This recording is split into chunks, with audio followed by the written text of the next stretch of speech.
Have you told them, Lady Grantham? She's told us nothing. Do sit down. I've come into possession of a villa in the south of France. What villa? Start at the beginning. Years ago, before you were born, I met a man. They spend a few days together and he gives her a house. You never thought to turn it down? Do I look as if I'd turned down a villa in the south of France? A telephone call for you, my lord. Mr. Barber is a producer and director. He wants to make a film at Downton. A moving picture at Downton. Would there be film stars, famous ones? I think it's a horrible idea. Actresses plastered in makeup and actors just plastered. There is something about him, like a wild animal ready to spring. Ready to spring on you, you mean? Action! Cut! Sorry. The modern world comes to Downton.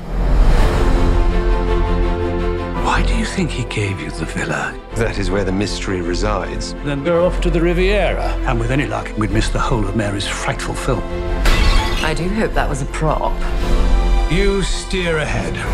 You're the captain now. They better be warned. The British are coming. Welcome to the Villa of the Doves. It's a beautiful place. How happy you must be. Oh, my goodness. Who is she? The Lady Grantham I first went to work for. Granny. Why did you invite us here?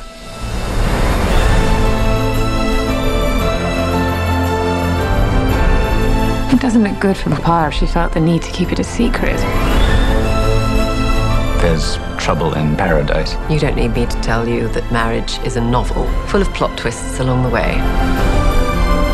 Women like us fall into two categories, dragons and fools. You must make sure they think of you as a dragon.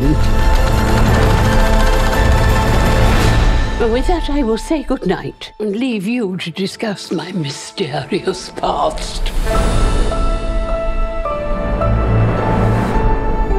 It seems the public only want films that talk. I should have thought the best thing about films is that you can't hear them. Be even better if you couldn't see them either.